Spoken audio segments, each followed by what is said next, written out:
자기를 믿는다고 쫓아오는 사람에게 주님께서 내 말에 거하라고 얘기하고 있어요. 그러니까 참으로 그 말씀에 순종하면서 하라 그런 얘기죠. 그런 사람들은 진리를 알게 되고 주님의 참다운 제자가 되고 자유로운 사람이 된다는 것이죠.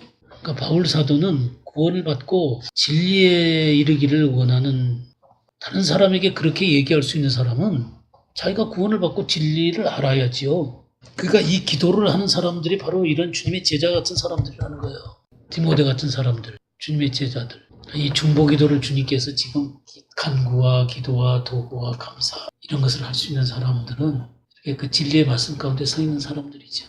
물론 우리가 이제 구원을 받게 되면 다른 사람을 위해서 기도하는 것을 배워야죠. 완전해져야만 다 그런 기도를 할 수 있는 것만은 아니죠. 그러나 시간이 지나가면서 예수님의 복음을 받아들인 사람이 진리를 알아가고 진리 안에서 가는 삶이 돼야 됩니까? 당연히 그렇게 돼야죠. 다른 사람을 위해서 열심히 기도하는데 자기도 하나도 성장을 안 해. 그런 일이 있을 수 있겠어요? 기도 열심히 한다 그러면서 얼마나 육신적인 사람들이 있는데 도대체 고집스럽고 은사가 나타나면 그 은사 자랑이나 하고 있고 정말 그리스도의 사랑이라는 냄새는 하나도 안 나고 그런 사람들 보셨어요? 얼마나 웃기는 모습입니까? 그러니까 참 이런 중보기도 하나만 보더라도 우리가 하나님의 말씀 가운데 서 있어야 되는 것이 얼마나 중요한 것인가 드러나죠. 그리고 다시 디모데 전서에 들어보시면요. 2장 보시면 그러므로 내가 첫째로 권하느니 그랬죠. 첫째로 프로톤. 우선순위나 중요성의 의미에서 첫째로라는 의미예요. 지금 바울 사도가 뭐부터 기도하는 거라는 거예요. 예, 이렇게 모든 사람을 위해서 기도하는 것이 첫 번째라는 거예요. 우리 이 프로톤이 쓰여지는 용리를 좀 보죠.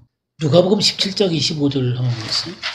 하나님의 나라가 임하는 것들에 대해서 주님이 말씀을 하시면서 그러나 이런 것들이 되어지기 전에 먼저 뭐가 있어야 된다는 거예요. 주님 자신이 고난을 받고 이 세대에게 버림받아지는 것이 먼저 있어야 된다는 거예요. 그러니까 하나님의 나라라고 하는 것은 먼저 그리스도의 그 십자가가 전제돼야 된다는 거예요.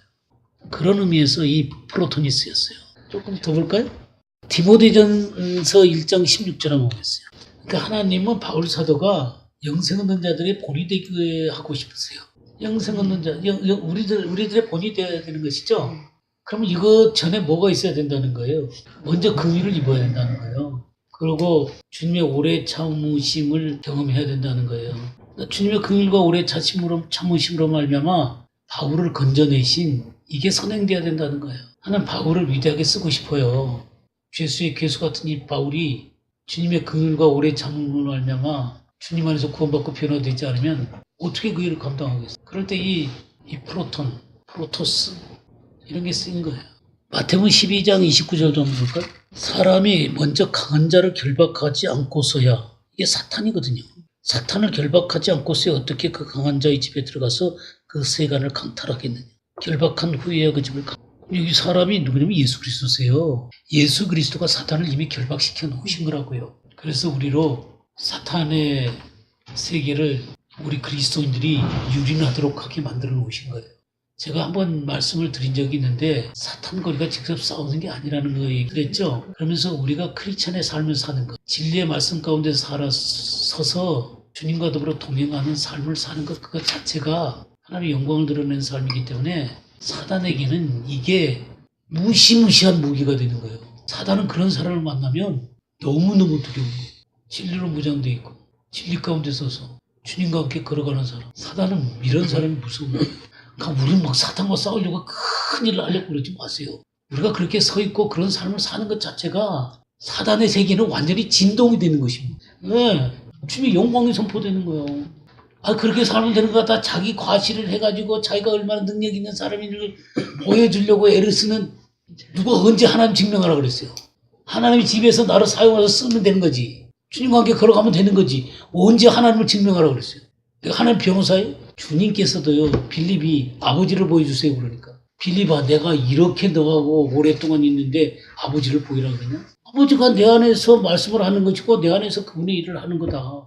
나를 믿는 자는 나보다 더 큰 일을 할 것이다. 그게 뭔 말이에요? 주님이 내 속에서 말씀하시고 내 속에서 그분의 일을 하시겠다는 거예요. 그게 큰 일이에요. 뭘 억지로 뭘 증명하려고 그래요. 그러니까 주님이 이미 먼저 사단을 결박시켜 놓으셨다고요. 이런 게 프로톤의 의미예요. 마태복음 6장 33절 볼까요? 먼저 그의 나라와 의의를 구하고 걸어가면 나머지 거 어떻게 하시겠다는 거예요? 네, 다 더하시겠다 그랬죠? 우리는 하나님 나라가 우선순위예요.